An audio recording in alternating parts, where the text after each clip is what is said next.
Assalamualaikum warahmatullahi wabarakatuh. Innal hamdalillah nahmaduhu wa nasta'inuhu wa nastaghfiruh wa na'udzu billahi min shururi anfusina wa min sayyiati a'malina. Man yahdihillahu fala mudilla lahu wa man yudlil fala hadiya lahu. Asyhadu an la ilaha illallah wahdahu la syarika lah wa asyhadu anna Muhammadan abduhu wa rasuluh, amma ba'd. Kita akan sedikit membahas tentang metode pendidikan anak. Ya, menurut Al-Quran dan hadis Nabi Sallallahu Alaihi Wasallam. Metode tarbiyah. Ketahuilah saudaraku seiman, ada beberapa metode yang kalau kita perhatikan ini sangat diperlukan sekali ya di dalam tarbiyatul aulad, dalam mentarbiyah, mendidik anak-anak kita. Yang pertama yaitu metode at-tabsyir wal indhar, memberikan kabar gembira dan memberikan ancaman.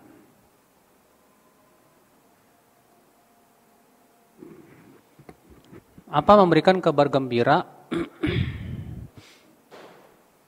Al-Quranul Karim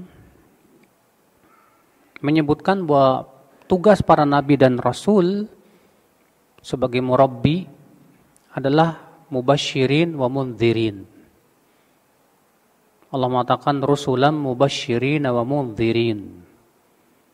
Para rasul itu memberikan kabar gembira dan memberikan ancaman. Kabar gembira dengan apa? Dengan surga. Ancaman dengan apa? Dengan api neraka. Dan Al-Quranul Karim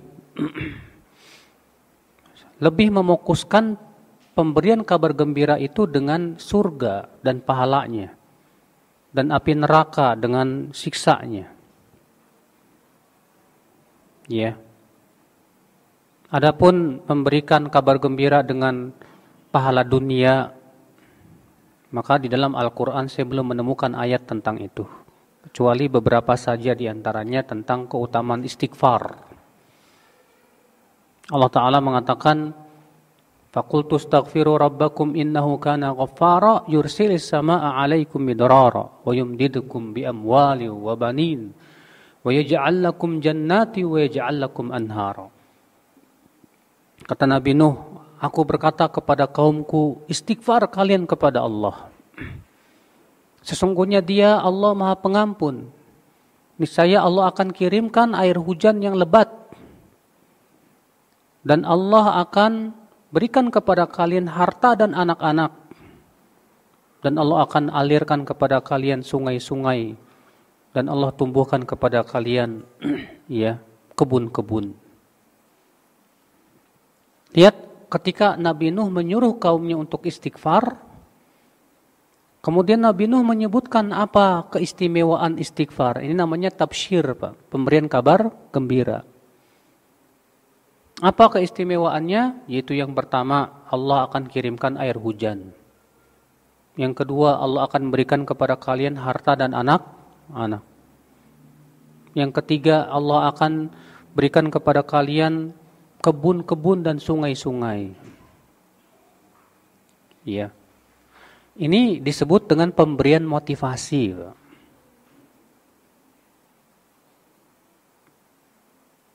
Yang kedua yaitu al-indhar, memberikan ancaman dengan api neraka. Ancaman dengan siksa, baik di dunia maupun di akhirat. Dan di dalam masalah ini ya, yang harus kita perhatikan adalah jangan sampai berat sebelah. Artinya jangan sampai hanya memberikan kabar gembira aja. Sebab kalau selalu memberikan kabar gembira, tidak ada padanya ancaman, itu si anak ngelunjak. Iya. Demikian pula jangan ngancam aja. Tidak memberikan kabar gembira. Akhirnya si anak jadi penakut dan kurang pede.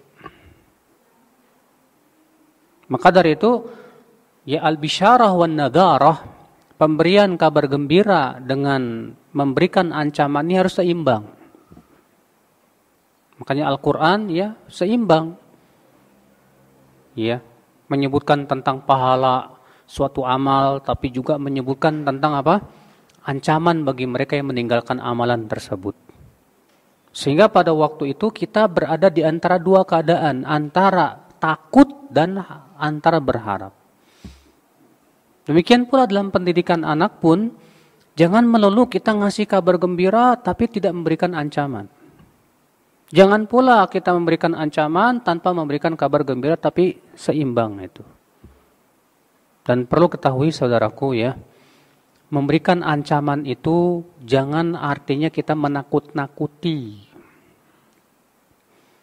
Karena terkadang maaf sebagian orang tua suka nakut-nakutin, awas tuh di sana ada pocong. Ya. Jangan nangis terus nanti ada kuntilanak. Akhirnya yang seperti ini bukan mendidik, Pak. Malah menjadikan si anak penakut. Makanya Allah Subhanahu wa taala memberikan ancaman itu dengan neraka.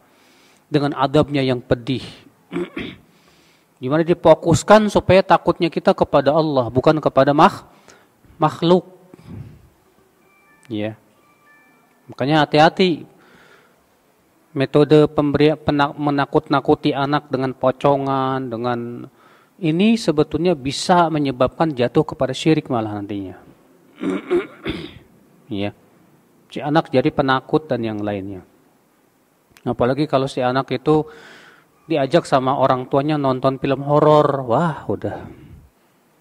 Mau pergi ke kamar mandi aja minta dianterin. Ya. Ya karena itu pendidikan yang sangat tidak bagus seperti itu ya akan Islam azani Allah wa iyyakum. Nah, jadi metode ini nih. Metode yang pertama yaitu at-tabsyir wal indar. Memberikan kabar gembira. Kita motivasi dia. Ya, ayo nak, kamu sholat nak. Kalau kamu sholat nak, Masya Allah. Ya kamu akan menjadi orang seperti ini, begini. Jadi dia ada motivasi dalam hidupnya itu. Ya. Boleh enggak dengan motivasi kasih hadiah? Nah, kalau kamu hafal ini saya akan kasih hadiah, enggak masalah. Tapi jangan itu jadikan fokus. Supaya tidak tumbuh sifat si anak itu pengennya dapat kasih iming-iming hadiah terus duit. Justru yang kita pikirkan bagaimana mendidik si anak supaya semakin ikhlas gitu loh. Mengharapkan pahala di sisi Allah Subhanahu wa taala. Iya. Nah, ini metode yang pertama ya akhwat Islam dalam pendidikan kepada anak yaitu at-tabsyir wal indar. Memberikan kabar gembira yang merupakan motivasi dan memberikan ancaman. Iya. Metode yang kedua yaitu at-tadrib, melatih anak.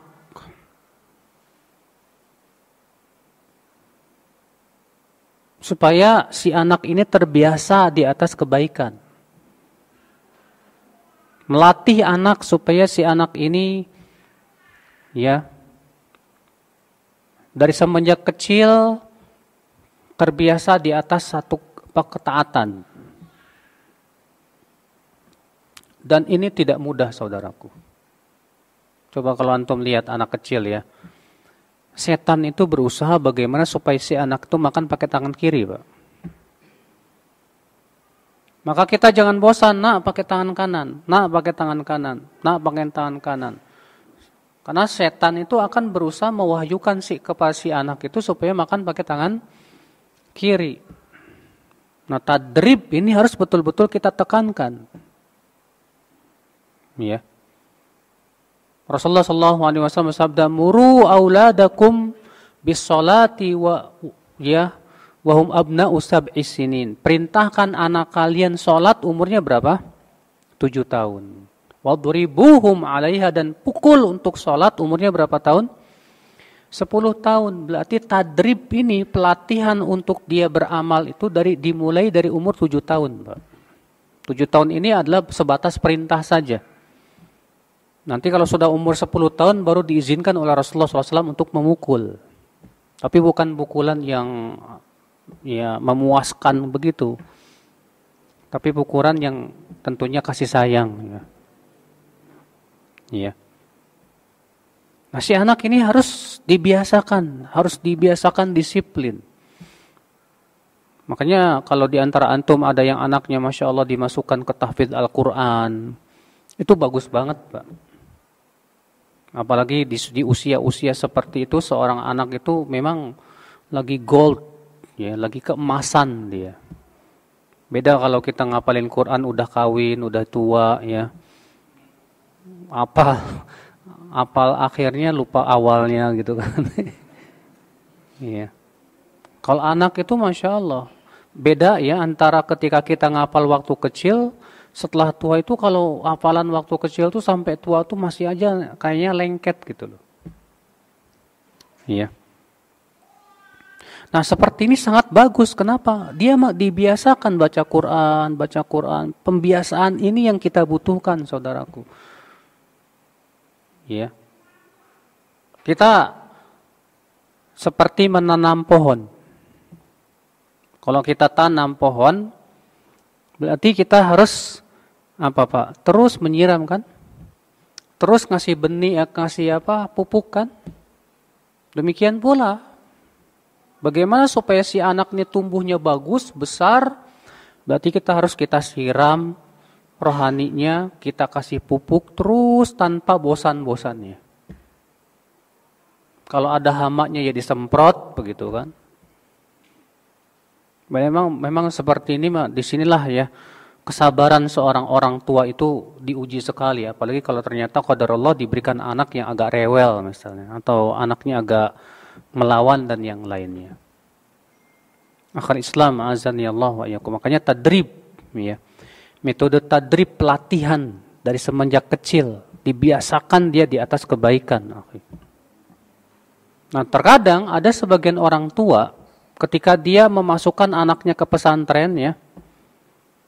Dari SD, SMP udah masuk pesantren, SMA masuk pesantren. Nah, setelah SMA si orang tua merasa anak saya insya Allah sudah bagus agamanya. Dimasukkan kemana?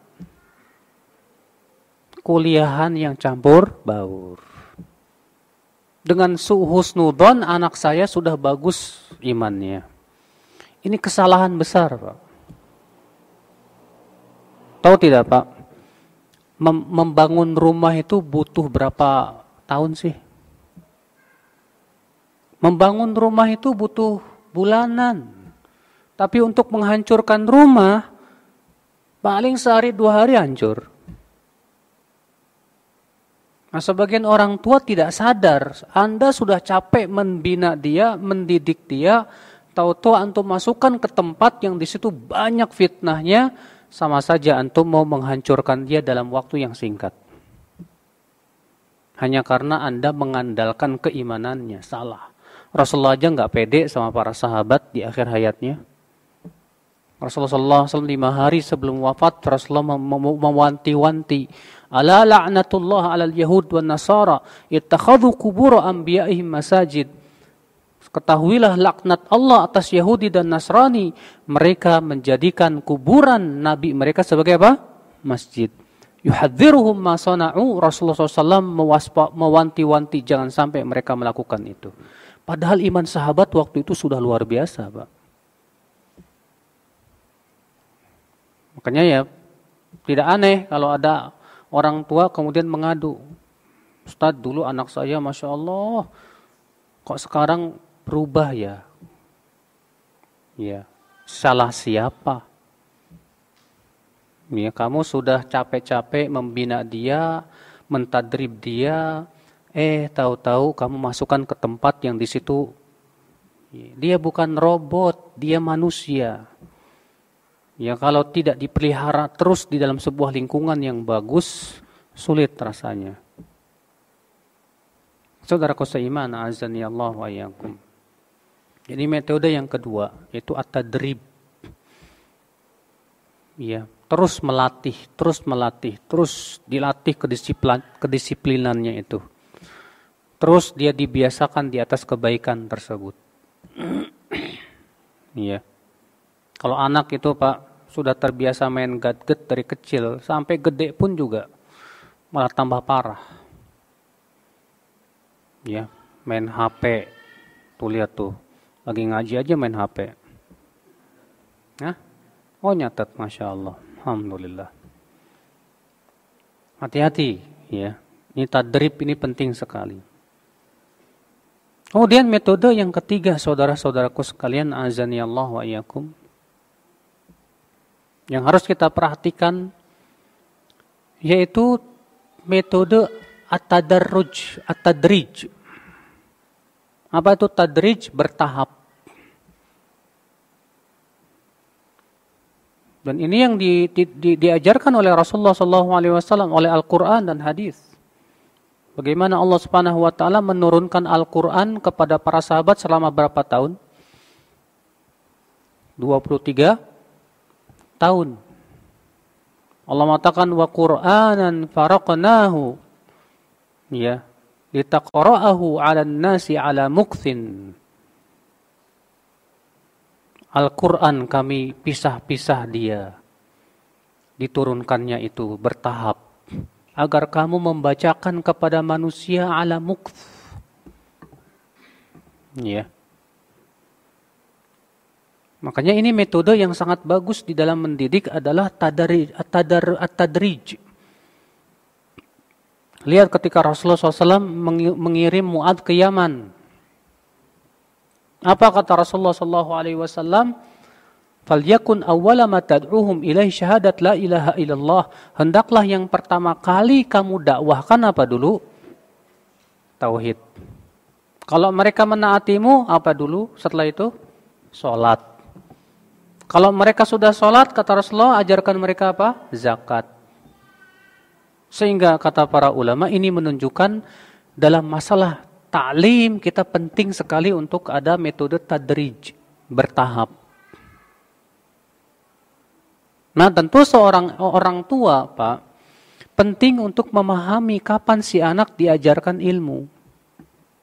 Makanya Syekh Bakar Abu Zaid dalam kitab Hilyah Thalibil Ilm ya, menyebutkan bahwasanya dahulu salaf menjadikan anak-anak kecil suruh ngapalin Quran dulu. Setelah mereka menghafal Quran, mereka diajarkan adab dulu. Setelah mereka diajarkan adab, baru kemudian masuk ke tingkat pemula dalam menuntut ilmu. Iya. Baru kemudian diajarkan ya ilmu-ilmu yang dasar. Setelah itu naik lagi sampai akhirnya ilmunya matang. Kalau di kita enggak ya. Kalau di kita anak kecil itu malah dilatih pintar ngomong, Pak. Makanya ada yang namanya apa? Pil dacil. Ya, pemilihan dai kecil. Apa tujuannya? Hanya sebatas bangga-banggaan aja. Kalau anaknya sudah pintar ngomong, pintar ceramah, wallahi ya akhi, justru itu hanya akan melahirkan anak-anak yang cuma pintar ngomong jadinya. Kalau salafus soleh terdahulu anak-anak suruh belajar dulu. Di zaman salafus soleh terdahulu betul-betul anak-anak itu suruh ngapalin Quran dulu, ngapalin matan-matan dan yang lainnya. Ketika ilmunya sudah matang, baru mereka diizinkan berbicara. Nah, tentu ya akhwal Islam azani Allah wa iyyakum ya. Rasulullah SAW sudah menyebutkan bahwa tahap menyampaikan itu paling terakhir. Kata Rasulullah SAW, "Naddarallahu imra'an sami'a maqalati, fawa'aha wa hafidhaha wa addaha kama sami'a." Semoga Allah memberikan cahaya kepada wajah orang yang mendengarkan sabdaku, lalu ia memahaminya, lalu ia menghafalnya, lalu ia menyampaikannya. Tuh lihat, menyampaikan itu tahapnya terakhir, Pak. Dia dengarkan, dia pahami dulu, dia kuasai, dia hafalkan. Setelah dia kuasai betul, baru dia sampaikan.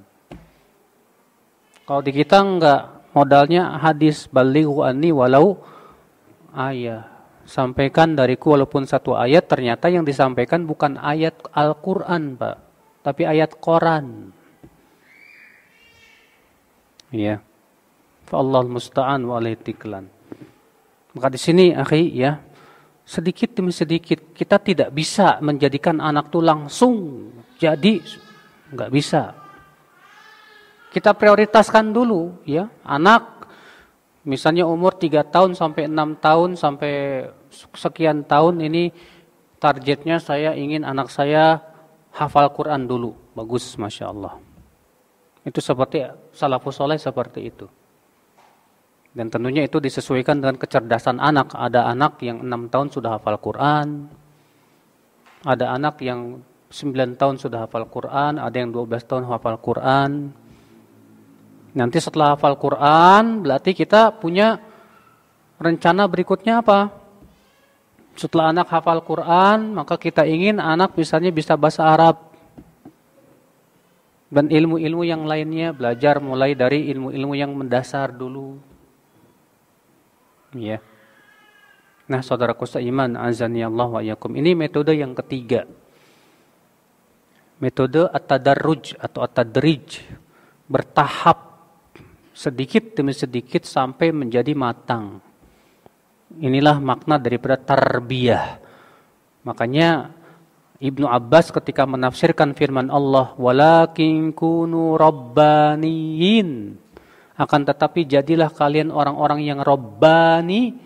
Apa kata Ibnu Abbas? Ar-rabbani huwa alladhi yurabbin nas min sigharil ulumi ila kibariha. Rabbani itu siapa? Yaitu yang mentarbiyah manusia, mendidik manusia dari ilmu-ilmu yang dasar sampai ilmu-ilmu yang dalam. Itu makna rabbani, saudaraku seiman, azani Allah wa iyyakum. Iya. Baik, karena waktunya terbatas, ya. Kita langsung buka tanya jawab saja. Dipersilakan, barangkali ada yang bertanya. Bismillah, assalamualaikum warahmatullahi wabarakatuh. Assalamualaikum warahmatullahi wabarakatuh. Berkaitan dengan metode pendidikan anak yang nomor 1, Ustaz, bahwa kita memberikan kabar gembira dan memberikan ancaman, Ustaz, ya. Nah, apabila anak itu berbuat suatu kesalahan, yang harus kita pertama kasih tahu itu kabar gembira dulu atau ancaman dulu. Misalkan dia berbuat kesalahan, terus kita bilang, jadilah anak yang berbakti kepada orang tua, insya Allah kamu nanti akan hidup bahagia dunia akhirat. Atau kita berkata, kamu jangan durhaka kepada orang tua, nanti kamu akan diancam. Gitu. Itu mana dulu, Ustaz? Atau dua-duanya atau bagaimana? Iya. Kalau kita melihat metode Al-Quran dan hadis, ya, Allah Subhanahu wa Ta'ala ketika menegur orang-orang yang jatuh kepada kesalahan itu langsung dengan indar. Ya, orang yang jatuh kepada kesalahan itu biasanya langsung diperingatkan dengan api neraka. Iya. Namun tetap nanti kita melihat kepada maslahatnya bagaimana. Misalnya si anak ini jatuh kepada kesalahan, dia malas sholat. Ketika dia malas sholat, apa yang harus kita pikirkan ini? Seorang orang tua ketika melihat anaknya itu malas sholat, yang harus diobati adalah dia harus mencari penyebabnya dulu. Apa penyebabnya dia malas sholat? Karena ketika dia malas itu pasti ada sebabnya, Pak. Nah, ketika kita kasih motivasi, nak, kamu tahu enggak, nak, kalau kamu sholat pasti Allah berikan kepada kamu, ya, banyak sekali diantaranya begini, supaya dia termotivasi. Tapi masalahnya sebabnya masih ada. Ya, karena sebabnya ini yang paling mendasar masalahnya, Pak. Contoh misalnya anaknya malas sholat, kenapa? Rupanya dia punya teman-teman juga sama kayak gitu. Wah, berarti permasalahan utamanya di mana? Di teman-temannya. Maka nggak masalah ketika dia punya teman-teman yang malas sholat, yang menyebabkan dia akhirnya malas sholat, kita berpikir bagaimana supaya si anak ini ya dikurangi bermain sama mereka gitu. Dan kita berikan pilihkan teman-teman yang tentunya untuk bisa memotivasi dia. Ya, yang jelas kita melihat keadaan si anak. Kalau si anak misalnya dikasih ancaman malah wah berarti kita kasih apa? Motivasi. Karena berbeda-beda itu anak-anak tuh, Pak. Ada anak-anak kalau dikasih motivasi mau. Tapi ketika dikasih ancaman baru mau. Ketika dikasih ancaman malah ngelunjak. Tapi ketika kasih motivasi baru mau. Itu beda-beda anak-anak itu. Maka kita lihat keadaan si anak, mana yang paling bermanfaat buat dia, itu yang kita lakukan. Allahu a'lam. Jazakallahu khair Ustaz atas jawabannya. Selanjutnya ada yang ingin bertanya? Ustaz, dari metode 1 tadi sampai 3 mengenai usia anak, Ustaz, Ana mau tanya yang terbaik gitu. Keutamanya lebih di mana? Karena saat-saat ini kan kita banyak memasukkan anak juga ke mahat, dan dengan keterbatasan orang tua, ilmu orang tua untuk mendidik anak. Nah, Ana mau tanya karena kan paling tidak sampai umur 13 tahun itu kita bisa didik dengan metode 1, 2, 3 ini, Ustadz. Kemudian kalau ke mahat udah dididik oleh guru-gurunya, ustadz-ustadznya. Mana lebih utama, Ustadz? Pertanyaan Ana yang pertama adalah untuk ikhwannya anak laki-laki, mana lebih utama, apakah di umur 13 dia langsung di mahat, terus sampai SMP, SMA, kuliah, mungkin kan kita tahu pasti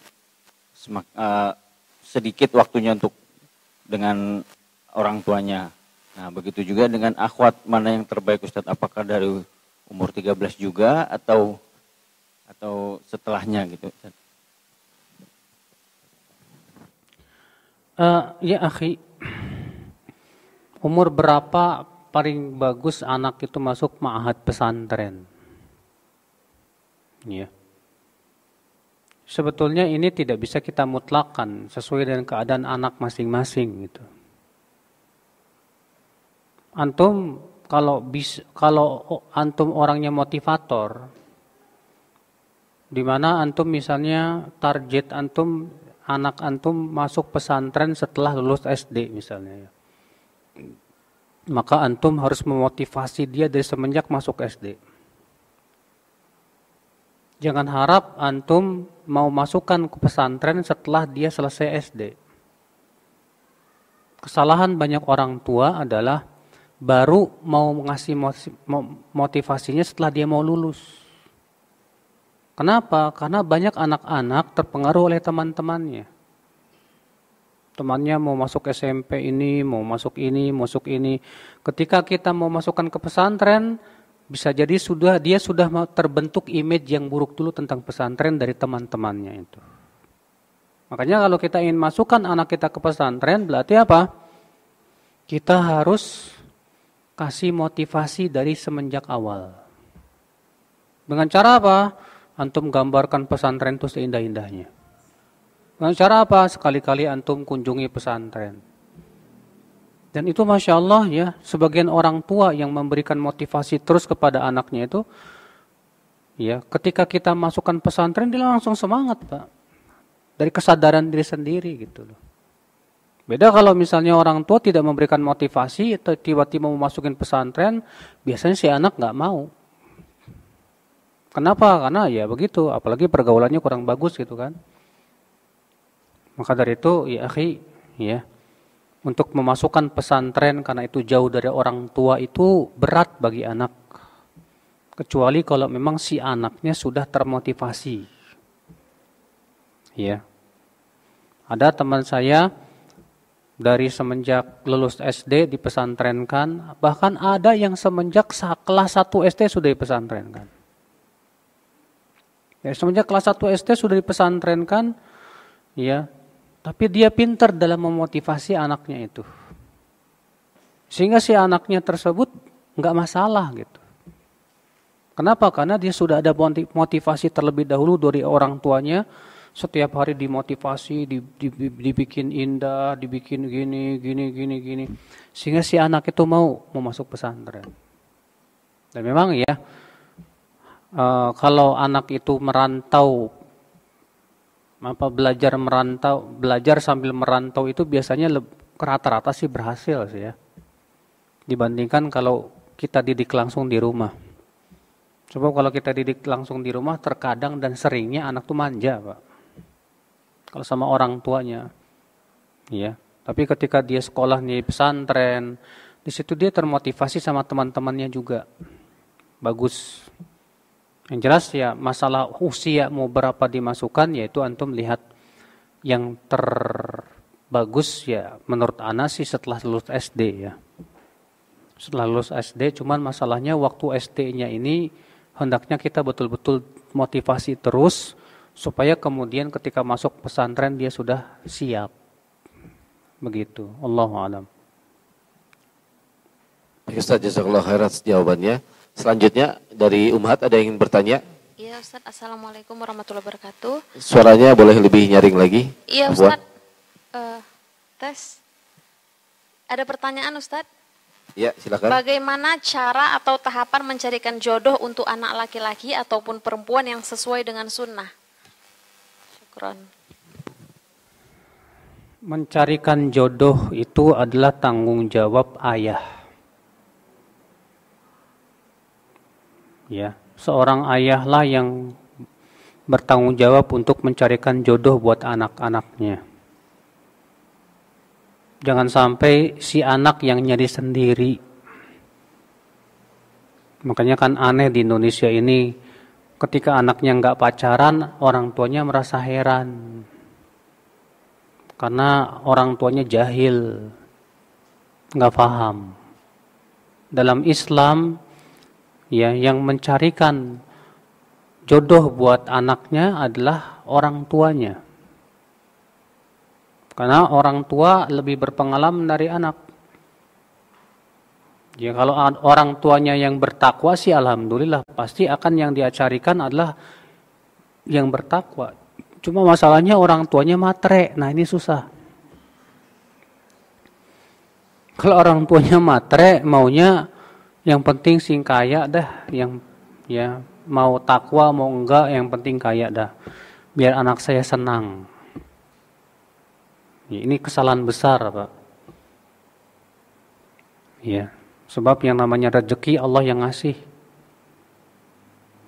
Maka dari itu, ya, yang paling berhak untuk mencarikan jodoh adalah bapaknya, atau kakaknya, atau pamannya, yang kalau memang bapaknya tidak ada. Ya. Adapun anak laki-laki, maka anak laki-laki boleh tanpa harus bapaknya, nggak masalah. Cuman juga anak laki-laki harus dibimbing juga sama bapaknya. Karena apalagi masih muda. Kalau masih muda kan hanya sebatas melihat fisiknya saja. Ya, tidak melihat kepada hakikatnya gitu. Istilahnya kalau ngelihat mobil luarnya bagus banget, wah bagus, padahal mah mesinnya apa? Ya hancur gitu. Nah ini saudaraku sekalian, jadi masalah mencarikan jodoh itu memang tugas daripada seorang ayah. Lihat Umar bin Khattab ketika Hafsah anaknya ya menjadi janda, maka Umar langsung menawarkannya kepada Abu Bakar dan Utsman. Datang kepada Abu Bakar. Abu Bakar berkata, nanti deh saya pikirkan lagi. Datang lagi ke Utsman. Utsman tidak menjawab apa-apa. Akhirnya dilamar oleh Rasulullah sallallahu alaihi wasallam. Iya. Nah itu, wallahu a'lam. Baik, satu pertanyaan terakhir bagi yang ingin bertanya, masih ada kesempatan satu Ada. pertanyaan lagi. Ada ini Ustaz. Baik, silakan. Dalam ketiga metode di atas tadi, siapakah seharusnya yang memegang peran terbesar dalam mendidik anak? Jika misal anaknya laki-laki atau perempuan, apakah di sini ada perbedaan ayah atau ibunya yang lebih memiliki peran terbesar dalam mendidik anak tersebut? Syukran Ustaz.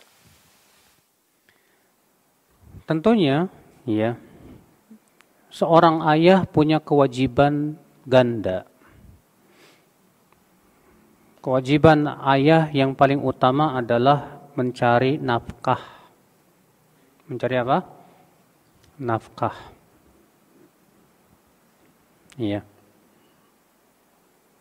Nah, ketika seorang ayah mencari nafkah, maka pada waktu itu, saat si ayah itu tidak ada di rumah mencari nafkah, maka tanggung jawab terbesar pendidikan anak adalah ibunya. Iya. Tanggung jawab terbesar karena ayah itu seringkali keluar. Makanya lihat para ahli hadis terdahulu, mereka pergi sampai berbulan-bulan meninggalkan istrinya untuk mencari hadis, baru kemudian pulang. Iya.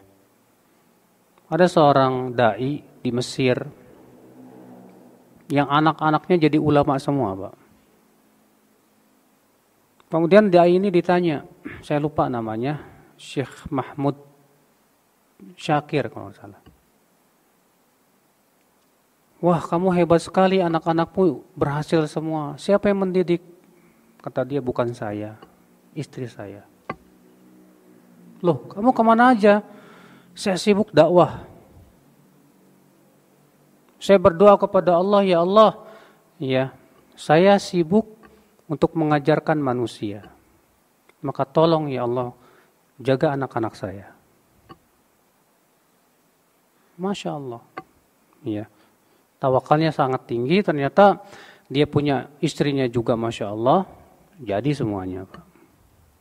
Makanya di sini ya jelas suami punya kewajiban juga untuk mendidik apa? Anak.